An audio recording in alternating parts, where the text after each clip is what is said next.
Hello everyone, this is Andreas Pop Culture Guy. Today is the latest Andreas Pop Culture Recap. Today I'm gonna review quickly the TV shows that I'm watching. We're gonna rapid fire on the two shows that pretty much wrap up their seasons, and I will review Penguin episode 7 today, but I'm gonna skip Superman Lois episode I think 6 as well. Just give me a moment here.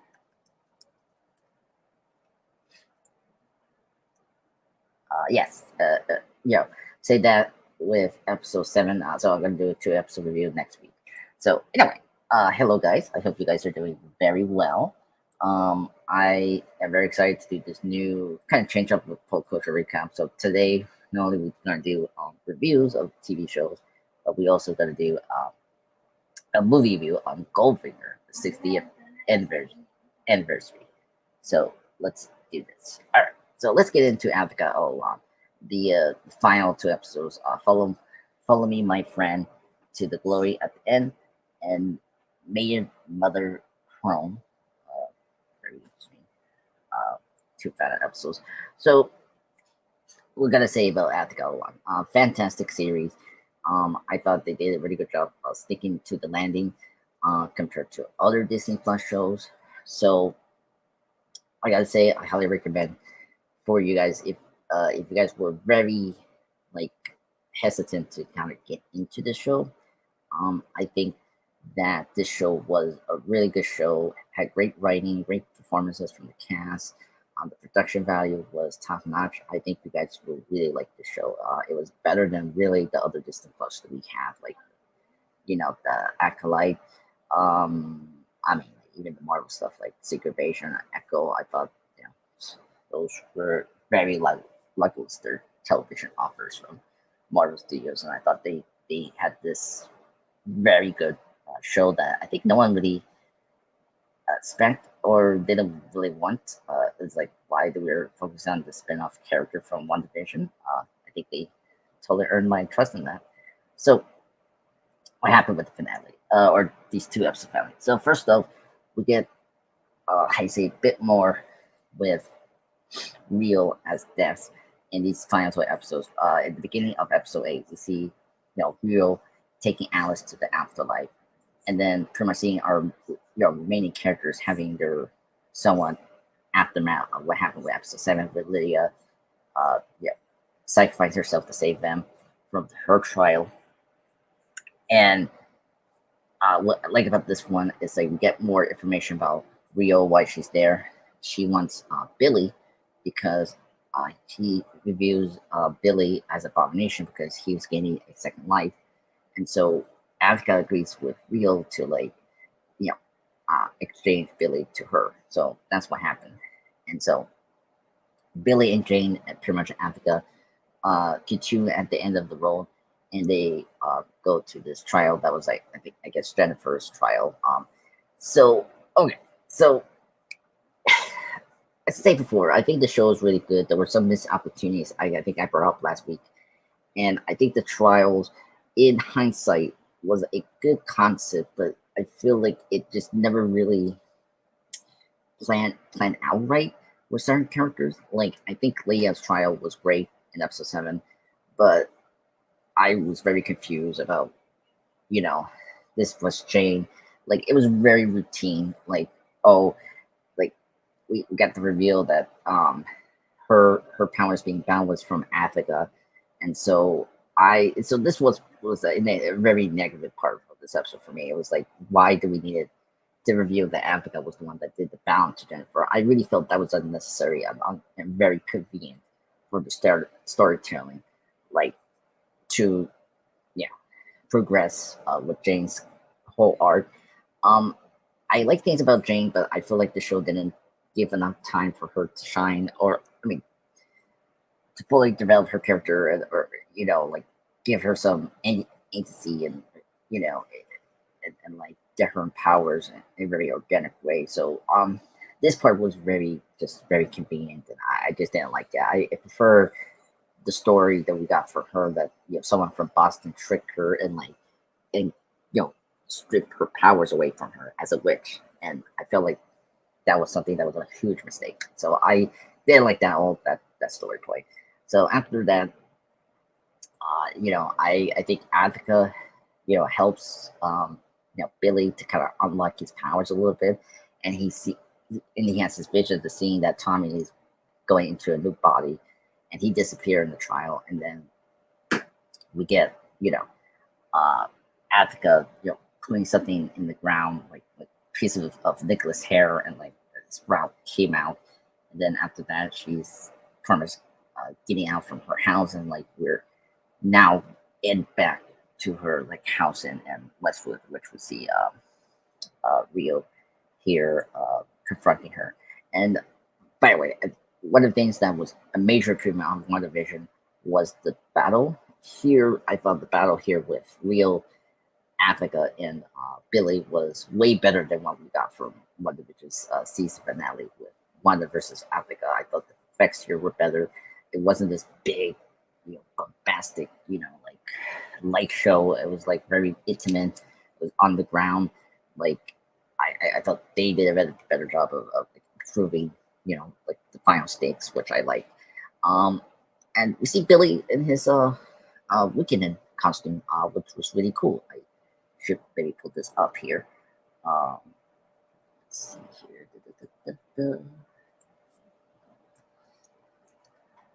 Let me share this image. Let's see if they have it here. It's been a couple of weeks.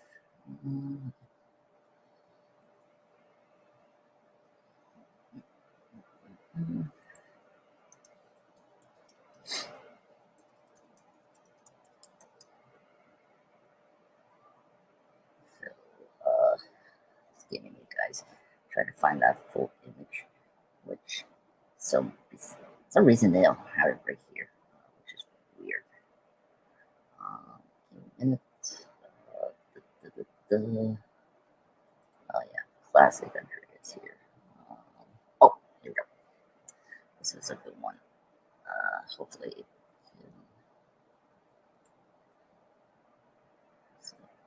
can.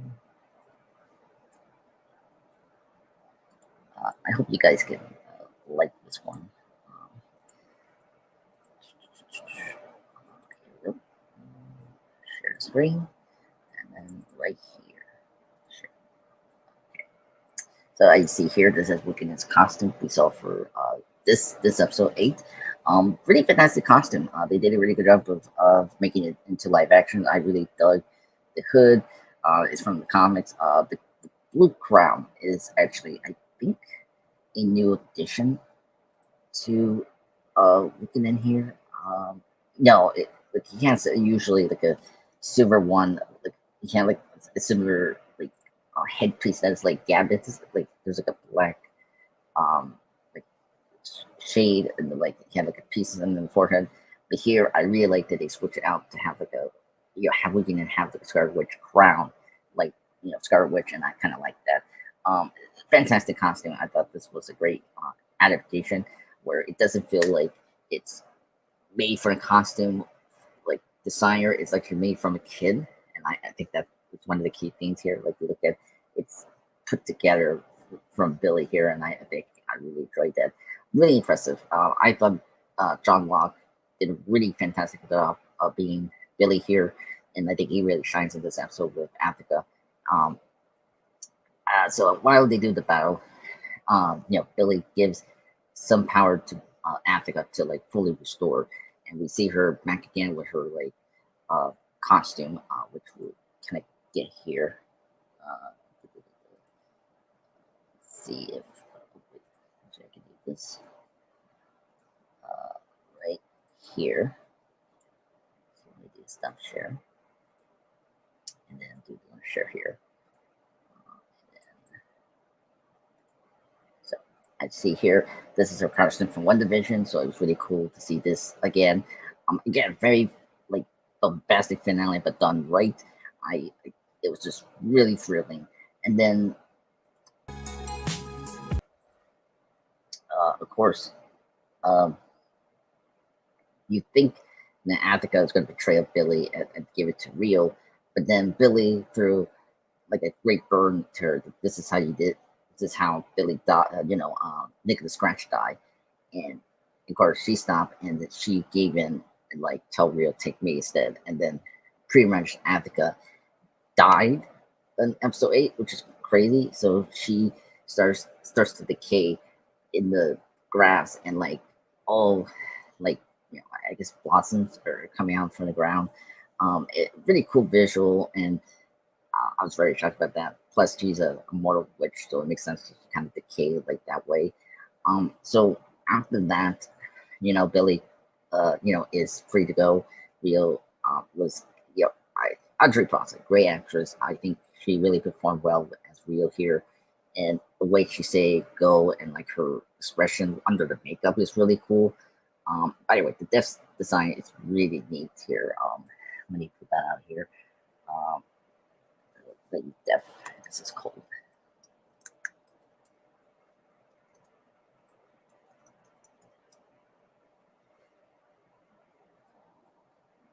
Let's see if I can get this character up. A lot of lady deaths here.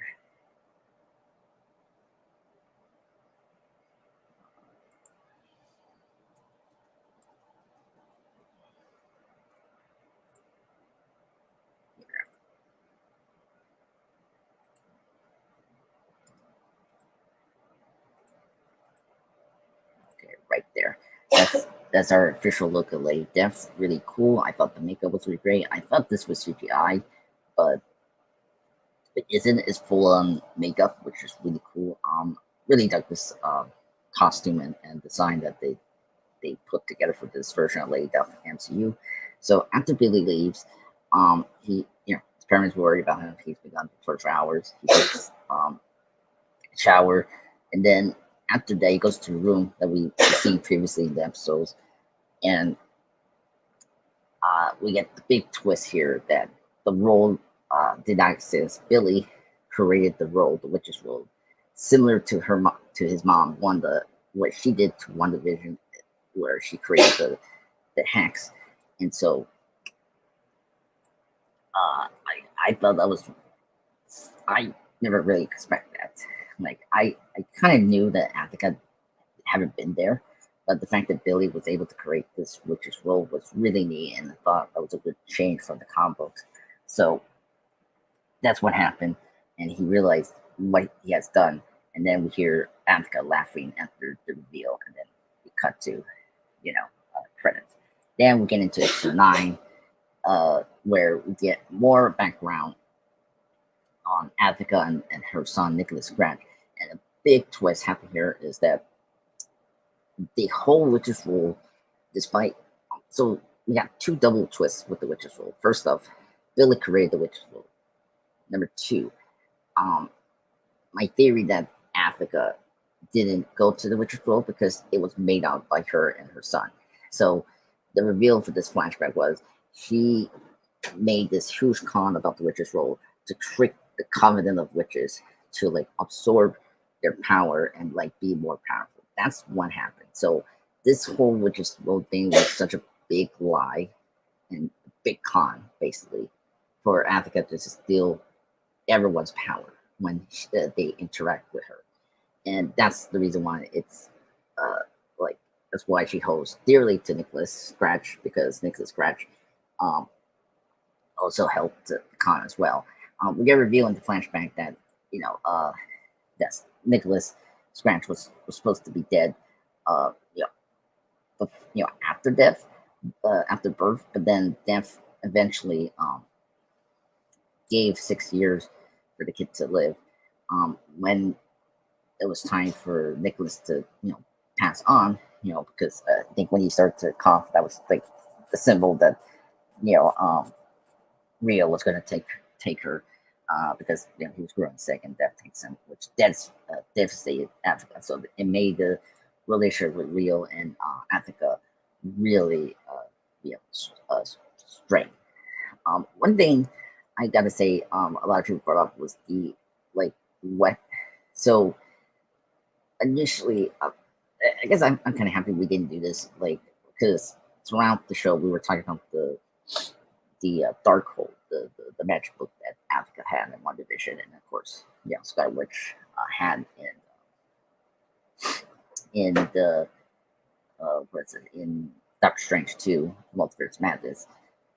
I was kind of we didn't get too much of it in this season because I feel like that was something we don't really need, and I thought that it didn't make a lot of sense that she will kind of sacrifice her son to like the book. So I really like that she had just allowed the rumor to like spread and just make this like fake thing for her. So I thought the flashback was really great. And this final episode, thank goodness it wasn't this like final battle. It was this very small, kind of, talky episode where we kind of just sit back and just, digest the twist that we got from episode 8 and now this episode. And we see, Billy getting a hold on his powers a little bit. And then, of course, we get to reveal that Agatha is alive and she is a ghost. So she's a spirit, just like from the comic books, which was really great. So they changed up this. So instead of being a mentor to Scarlet Witch from the comic books, she's now going to be a mentor for Billy, which very neat change. I am very curious if we're going to see her in, if they ever do the done Avengers, spin-off movie or television. Like I can see her being part of that storyline now in the MCU. Instead of Vision, if they're not going to use Vision for the Trulands Crusade storyline for the Young Avengers, I think switching up to Agatha makes a lot of sense. So I really appreciate that we got this space. She looked pretty much comic book accurate, the new witch's costume and the full white hair, just like the comic books. So it was really neat. So after that, we end the episode with them going up to like this white big plane, and they're now going to search for Tommy. So, and then that's the end of the season. So we don't know if we're gonna get another season or where we're gonna see them again. I gotta say, they stick the landing. It was really great. So the show was not perfect. I thought the pacing of the season was a little off, particularly in the midway point. I thought from episode 3 to 5, like I feel like those episodes needed to be longer episodes for the trials to be impactful. But at the same time, I think the show did a really good job of furring on Agatha's character, and then also establishing Billy, as a young teen, and put him in the position that he's good, to be ready for the Young Avengers spinoff whenever Marvel gets to that. So I thought this season was really great.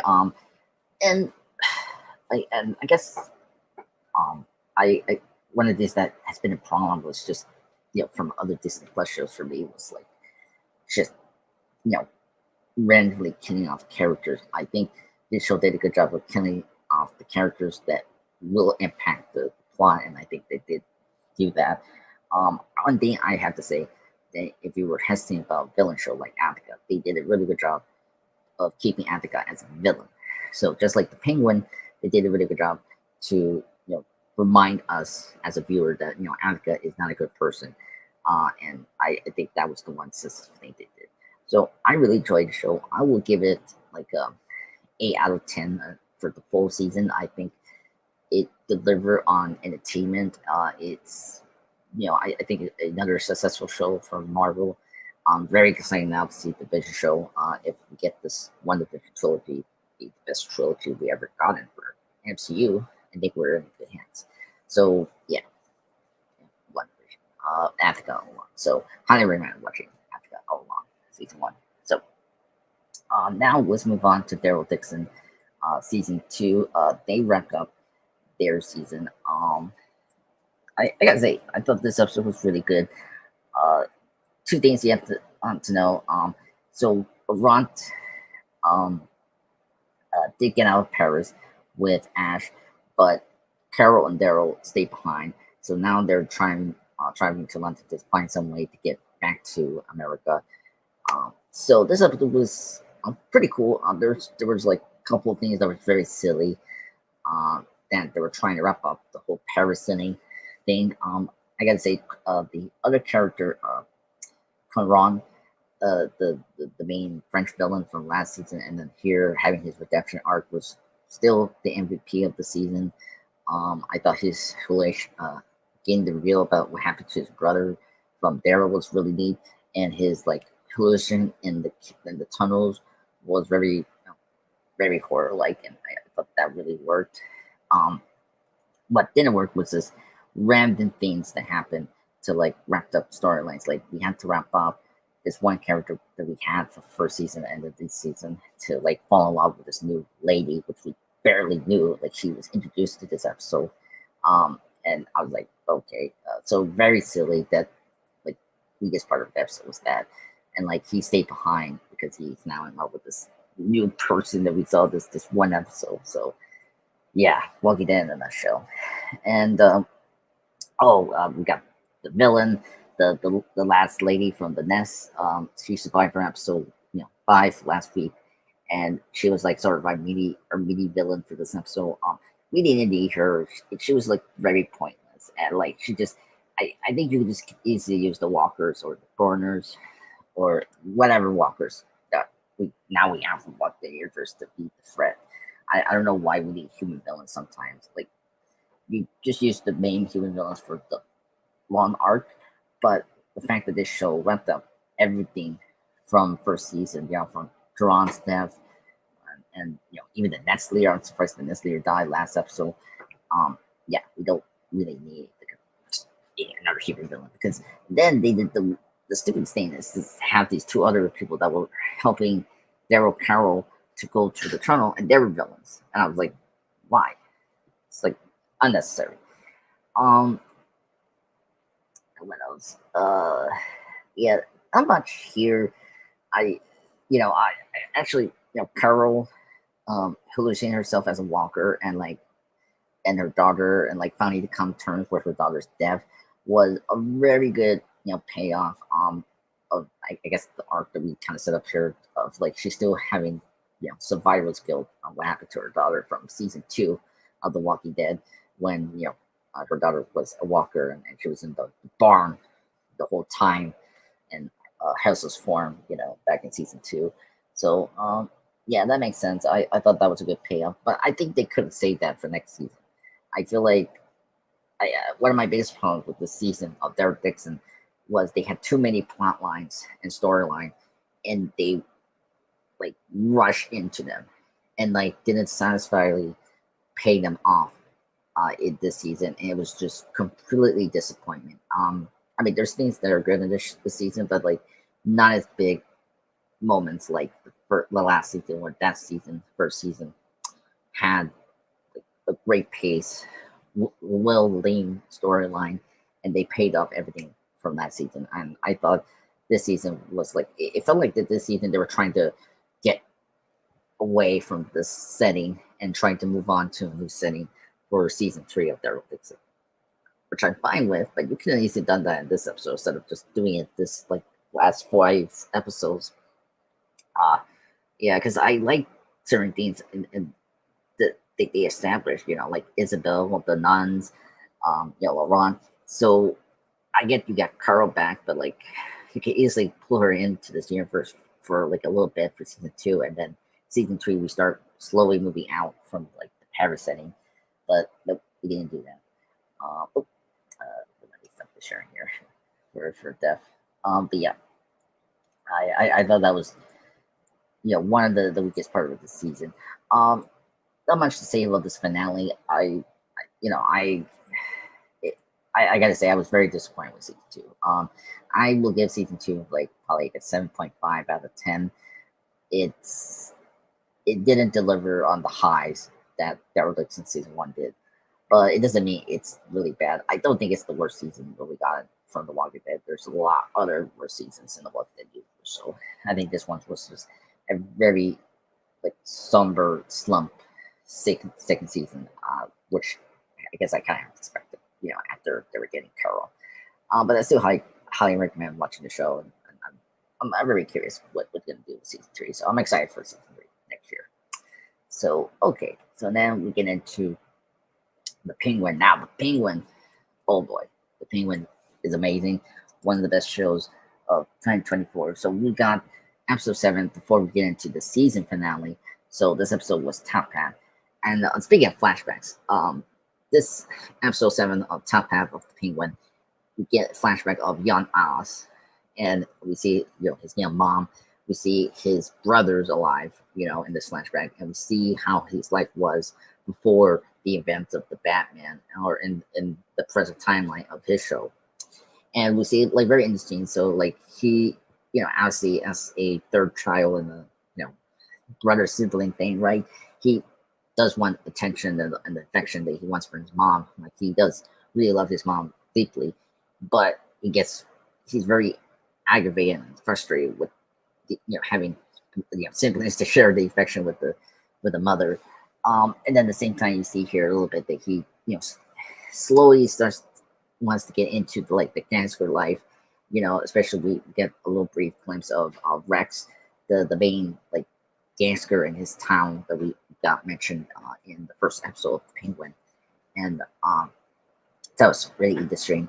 When the boys, when Jack, the older brother, drops the laundry book that contains all the amount of money that's been bring in, I guess in the monthly, he gives to him, and then Penguin say hi to him. He really admires this gangster that was in his hometown for a long time ago. And we see these three boys do hide and seek in the tunnel that we would have been in the last 2 episodes. That's the Bliss operation. And here is a big twist, and I was very shocked about this. Obviously, from episode 5, we get the reveal that the city took his brothers, but in reality, it was the Penguin that killed his brothers. So what he did was, obviously the Penguin is disabled. He has a bracelet on his left leg, so he wobbles like the Penguin, literally.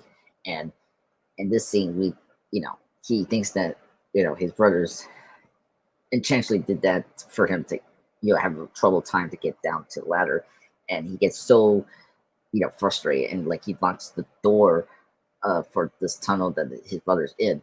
And it's very shocking because during this time when he's with his mom, they watched the old movie called Top Hat. That's why this episode is called Top Hat.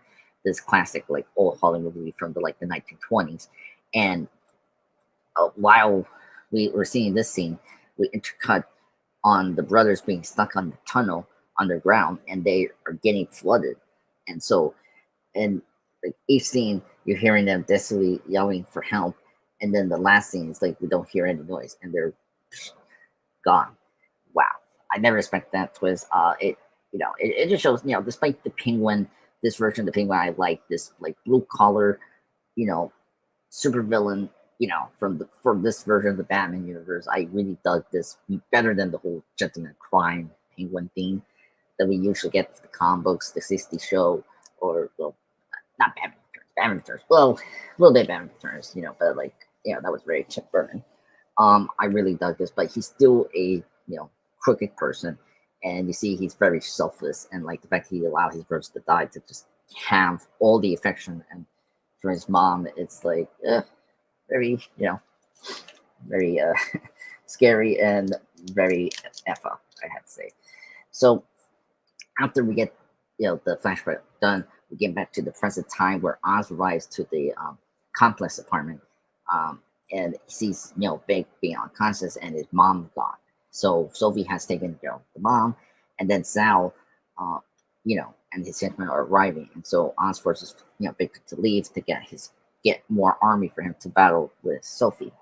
So Sal Rory has ability assaults Oz, let me say that, and takes him alive so he can face Sophie head on. And then at the same time, we see here, Sophie is taking Penguin's mom, and they talk a little bit, and very funny scene, where Frances, Penguin's mom, just is so gung ho and very tough. It's not breaking,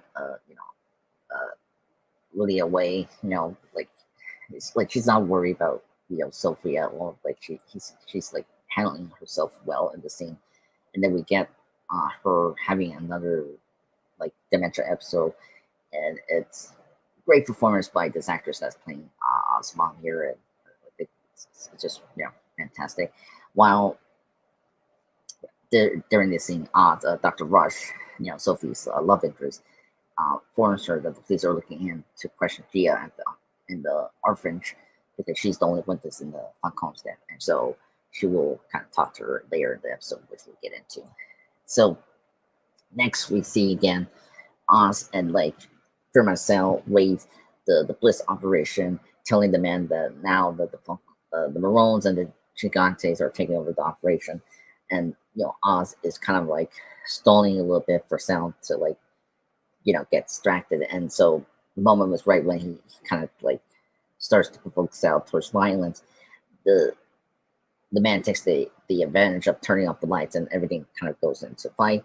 Sal fights Penguin, and he almost kind of killed Penguin until he has a heart attack. So Sal gets a heart attack, and Penguin is so disappointed with that because he wanted a fair fight. So so that's what happened. So he thanks his man for what they did, but tells them to get ready because there's going to be more trouble coming soon. And then after this scene, we get Sophie visiting Gia at in the orphanage, and then Gia reveals she found the gas mask in her book bag, purse, whatever they call it, and wondering if she killed her family. Like the kid thinks she killed her family, I guess, or Sophie kills her family, right? And Sophie claims her innocent, as a way to keep the truth happen to discover from her, but only discovered that the kid is harming herself during her stay. So like that really triggers Sophie because of her staying in Arkham Asylum for 10 years, being tortured and like just being just really taken advantage of by the system. So this really affects her, and so after that reveal, Sophie tells Gia that her family were bad people who deserve to die, and she deserved better than phone calls as a family. So we're pretty much done with that. So hopefully that nothing surprise happened here. And then Oz calls Sophie to inform her of Sal's death, right? And he does offer her like the Baron's criminal empire and the Bliss operation in exchange of the mom's safe return, which we don't really get, because Sophie returns to the mansion, admits to her love interest Rush that she has become disillusional about her position after seeing the pain she has caused Gia, and so she has accepted Oz's deal. But however, Rush convinces her to follow through on her desire to see Oz suffer, and so get this great band of ending for the season wraps. So Oz sees the van coming into his base of operations, but it's a trick. No one's in the in the van. Sophie is calling Penguin in the cell phone and telling her to meet meet up at some location or something like that. And while Penguin thinks that his mom's body are in the car, instead he discovers an explosive, and then that's when it detonates. He goes to the tunnel that he allows his brothers to die. Very poetic way to like end the episode. So after the explosion happened, he comes up from the ground, and then he gets hit by one of the crooked crops that we met earlier this season, episode 2. The one that like caught one of the Maroon's men to like to interrogate what happened with Abrupto. And yeah, so that's what happened, and we do get another flashback where Jan Oz and his mom go to a dance club, and the mom asks Oz to become successful, not to finally provide her a happy life, which Oz promises. So great up until episode before the finale. I think the show is the best show we have in 2024 after Shogun and the Fallout. Very curious how this season is going to end and how the season is going to set up for the Batman Part 2 that's going to come out in 2 years. This show has not disappointed at all this last 7 weeks, which is crazy. It just shows how top form Matt Reeves is as a creative person, and he put together a great writers' room, production team, everyone that really cared about this show, and it just you totally see that love and care in this each episode we have review and watch. So I'm very excited and sad to talk about the finale next week. So yeah, that's really all for the TV reviews. Before we go into Goldfinger, uh, next week I will review Superman Lois. Put together 6 and 7 to review that, and then of course we're gonna wrap up the Penguin, and then what other show? I think that's it. And then moving forward for the channel here, I'm going to review, discuss movie reviews solely every Wednesday, starting now with Goldfinger. So let's get into that. So for that, let me take a break, and then I'll come back right now.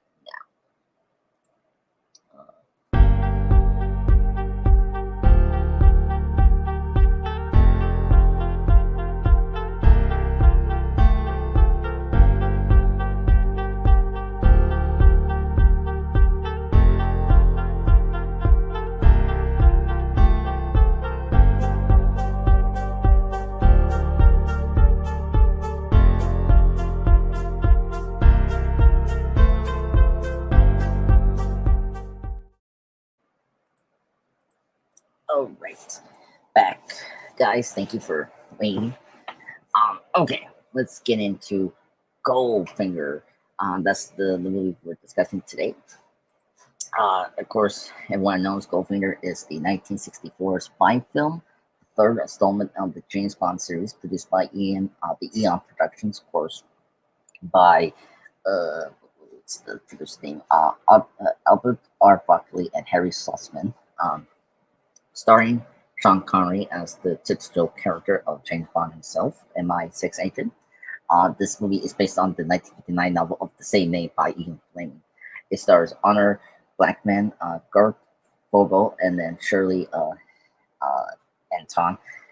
And this is the first of 4 films, Bond films, that is going to be directed by Guy Hamilton. Of course, Guy Hamilton later directs Diamonds Are Forever, the 1971 film that is the last time that Sean Connery placed James Bond in the Eon timeline. And then he later directs 2 of the first Roger Moore films, Live Let Die, the 1973 film, and then of course his last director Bond film is The Man with the Golden Gun, the 1974 film. Film that it's very weak. So what we got here. So in summary, Bond investigates the gold magnate Auric Goldfinger, who plans to contaminate the United States dispute of gold at Fort Knox, and James Bond is on the case here. If you see my top 10 ranking of the James Bond films in general, all the 25 films, and pull up my top favorite, this is my number 10. This is highly influential, most successful Bond film. It's the most popular Bond film. It's the one that set up the template for the tropes and the whole thing that we know and love about James Bond and punk culture. This film is very phenomenal. It's one of the best. Not my favorite. I cannot put it in my top tier. Some of my favorites are like Skyfall, License to Kill, On Her Majesty, Secret Service. You Only Live Twice, another Sean Connery film that I like that got me into Bond film. But this film is very good. I've seen the first 2 films, Dr. No from Russia with Love, but From Russia with Love is my favorite Sean Connery film from his tender. But this really elevates what's been pretty much what established from the first 2 films by Terrence Young, who directed those films. And Guy Hamilton really raised the bar here by doing a very escapist film of full entertainment, and you totally get that, and you get a really fun and excitement Bond film of just epic proportion, And this film does a lot to, many elements that are going to appear in later James Bond films, like extended use of technology and the gadgets by Bond, the extended pre-credit sequence that's totally large alone from the main plot, right? And then multiple foreign, I'd say, locations and the tongue-in-cheek humor that we all know from this film, and it later it, like, sips into the James Bond films, particularly Roger Moore. So, so speaking of Sean Connery, I know Sean Connery, over time, the role got kind of really stale for him, and he started to not like James Bond. But at the time here, this was his best performance. He's in good shape here. He knows what he's doing now at this point in James Bond, and I think he really delivers a very well oiled, functional performance of James Bond. Like, you see him being very smart. He knows how to outsmart people. You see here, particularly with Goldfinger, and like he knows a lot of things that like irritate people like him. Like, he knows this like particular wine when they're getting debrief of who Goldfinger is, and really like the scene. It just tells a lot who James Bond is. And then that's how he fights in these like really spectacular fight scenes with the henchman, Odd Job, and of course Pussy Galore. It's all well staged, and I think Connery at this point does still care about playing James Bond before it gets kind of stale. Starting with, unfortunately, you only twice, a movie that I like, but you see that there, Diamonds Are Forever. Kind of someone cares, but then Never Say Never Again, the unofficial Bond film that's outside of this kind of movie. There he's really good actually, and he does kind of care there. So, and then we get the Bond girls here. Obviously, Pussy Galore, fantastic Bond girl, of course, played by Honor Blackman. She was a well-known English actress who played one of the main like assistants on the British TV shows, The Avengers. That's where Diane Rigg, who played Emma Pell in the later season, who's going to be later played another Bond girl, and in the future, there's a good example of the Bond producer trying to get a well-established actress to play, bounce back with Sean Connery. She does a really fantastic job. Like, she really adds the tongue-in-cheek humor. She can stand toe to toe with Sean Connery. I really like her. If I ever get a chance to do a Bond girl, she will definitely be in the top 5 favorite Bond girls. And then we get into and then the other I guess Bond girls. We got the Jill, the Master, the the lady that helps the villain cheat at card games, and she's the one that gets her gets killed by getting sprayed by gold, which is very iconic from the film. She did a good job. I like her sister actually, Tilly Masterin. Fantastic character. I thought we could have got more of her, but her death is really brutal. Like the fact that Oddjob throws the hat and then breaks her neck like that is just really brutal back in 1964. I think the Bond girls here are fantastic. I give it like a 9 out of 10. I think or 10 out of 10. I think this is a real oil like best Bond girls. And for Sean Connery's performance, I'll give it like a 10 out of 10 for this movie. Then the villains. The villains are iconic here. We got, of course, our villain Goldfinger. And then, of course, Oddjob as the henchman, who is fantastic. I think that these villains are really fantastic. So Goldfinger, great villain, one of the best Bond villains. I didn't put him as my number one. I think he's 2, 3. Last night I checked, he's really fantastic. I think the actor does well. But something to know here, I did not know this, but like his voice is actually ADR. That's not his actual voice. So it's really like seamless, because unfortunately, if you watch like the late 60s, like the 60s movies, the ADR for a lot of the actor's voice is so obvious, but here it's not. Like, it really fits with the performance, and it's very seamless. And it's kudos to the team here, and definitely worth the win for best sound ending. So I think it definitely shows the craftsmanship. Well deserved here. So I think the Goldfinger is the best villain. Odd Job sets up the template of yeah, bizarre henchman, a big, you know, uh, you know, assistant that throws a hat that literally can crush statue and people is just never expected that. His death is also brutal. I mean, the fact he gets electrocuted by touching the hat that gets stuck in the bars of the gold and Fort Knox is kind of crazy. Um, yeah, the villain's 10 out of 10, like fantastic as usual. The production shine by Ken Adam is top notch. Really sets up I mean, Ken Adam has already set up the template of the Bonds design, but this one he takes it to a whole level. I mean, like the Fort Knox design, production design for Fort Knox is so spectacular and like really just takes you another world you're not in.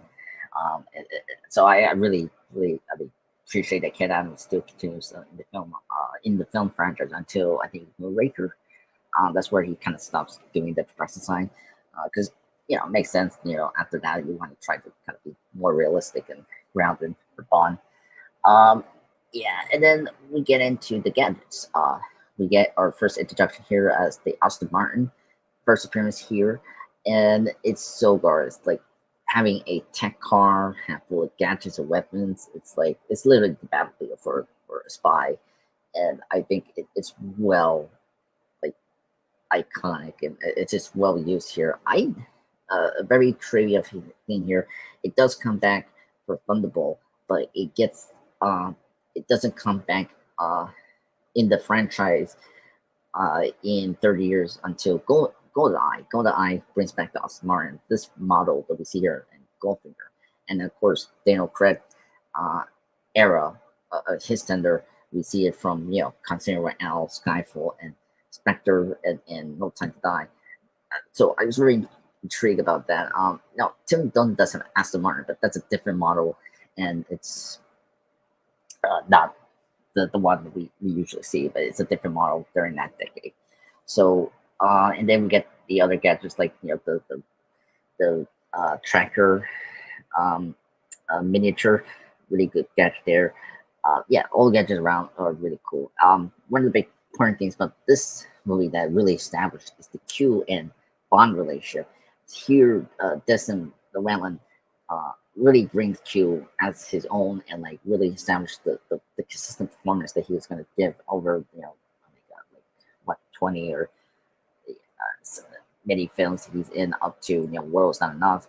You see here they're very frustrated Bond of like not taking care of the gadgets and not taking serious of this like these equipment, and it starts right here, which I never really paid attention to.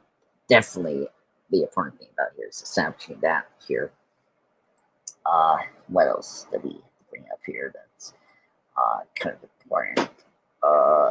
The other cast members like Miss Moneypenny, are consistently good here. Oh, Felix Leiter, Bond's best friend from like the CIA, United States.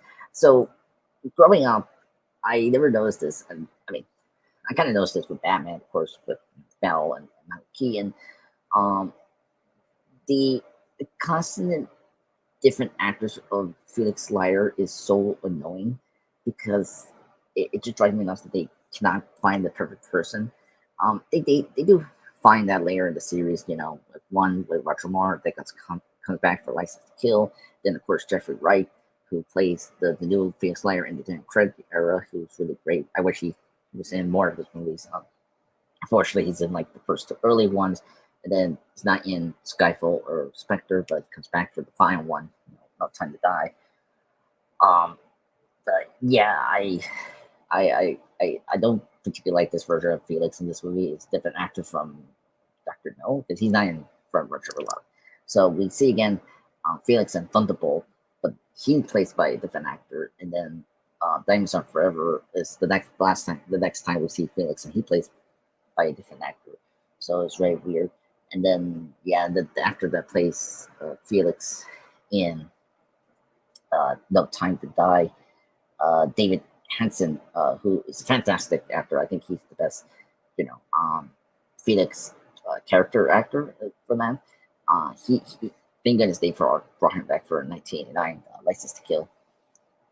But yeah, Uh, so many actors playing this character is just really annoying.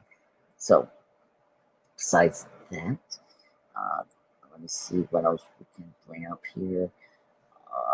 I think that's really it for now. The music. That's something that I bring up here. So the music by John Barry is really right here. Not my favorite of the soundtracks. I mean, from him, like I think on Her Majesty's Secret Service soundtrack and Living Deadlights is his like best ones he done for the James Bond series. And of course, David Arnold has done really great, like from Tomorrow Never Dies and Casino Royale.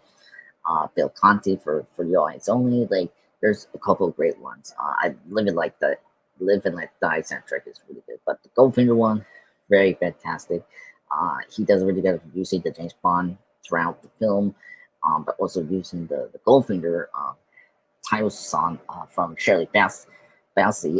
This is her first foray into James Bond. She comes back twice in the series with Diamonds and Moonraker. My personal favorite of Shirley Bassey's song is Diamonds Forever. I think that's her best James Bond song she has written and wrote for the series. But the Goldfinger one is really fantastic. It's very iconic. It sets up the template for the title songs that we get in the next, 26 movies. But yeah, thank her and John Barry for making that into a trend. So, final thoughts and wrapping up Goldfinger. I think this movie still holds up today. There's several things that doesn't hold up, like particularly the way Bond treats women. Particularly Sean Connery's version. I mean, you have to understand that's how it was back in the '60s. But yeah, overall, everything holds up. The special effects is really good here, and I think at the time, I think Guy Hamilton is definitely a better director with Tarantino because the editing here is more clean, more focused than the choppy kind of editing that we see a little bit in the Tarantino movies, like especially in Dr. No, From Russia with Love.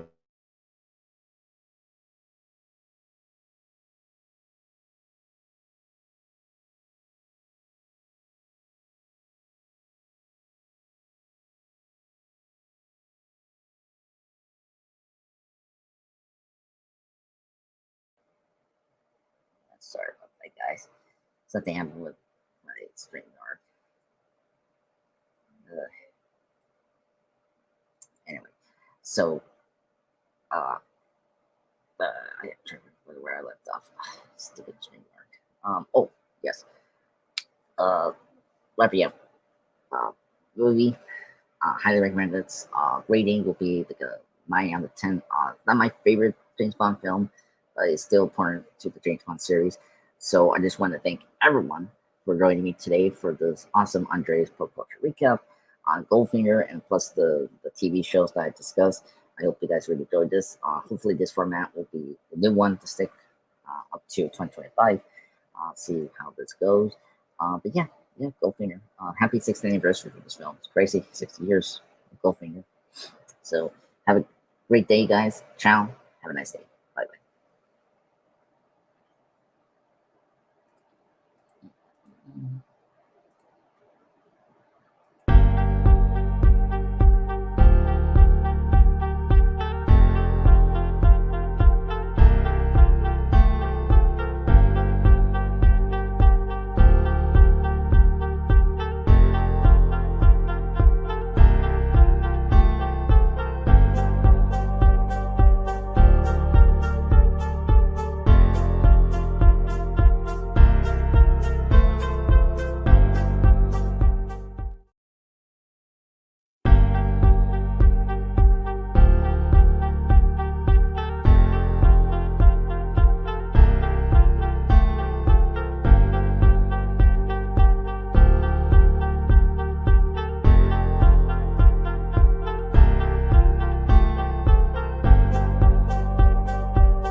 Another beautiful day.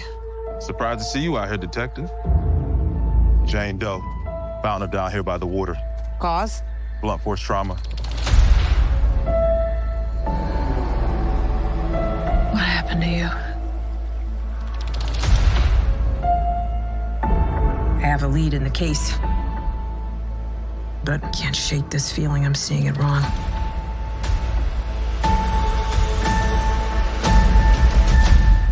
Is this really how you see yourself? That witch is gone, leaving you trapped in her distorted spell. Claw your way out.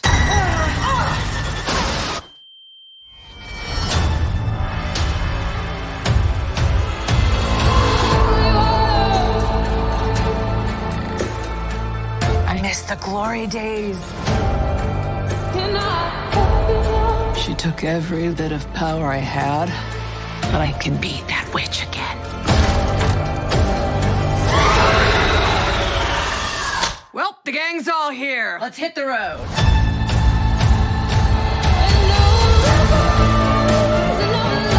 I'm gonna walk the witch's road. The road is a death wish. Join me.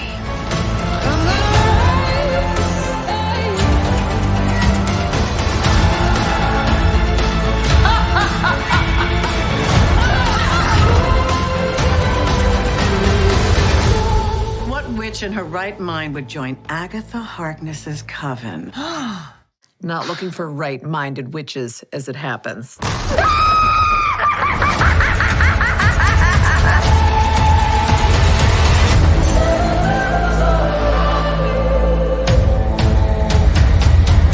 Sweetheart, you okay? Oh my God! Whoa! What's she doing? Where's she going?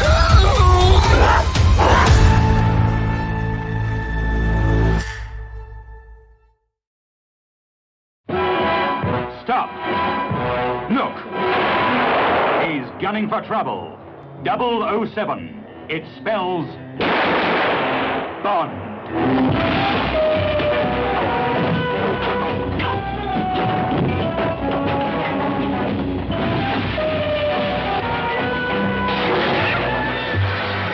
Shocking. He's the idol of every woman. Who are you? Bond. James Bond. The envy of every man. The nemesis of the treacherous Mr. Goldfinger.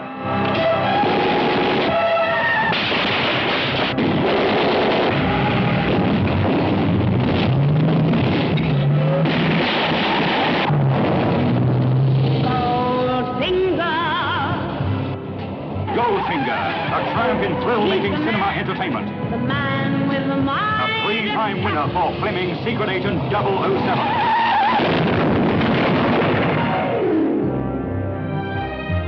Who are you? My name is Pussy Galore. Isn't it customary to grant the condemned man his last request? You've asked for this. Come and purr over Honor Blackman as Pussy Galore. The female who is all feline. Also starring Gert Fröbe as Goldfinger. International cheat. International menace. Gentlemen! Goldfinger, why weren't we told the New York and the West Coast were in on this? Goldfinger, I made a delivery. Where is my money? And you owe me $1 million. Goldfinger, the man with a finger in every pie.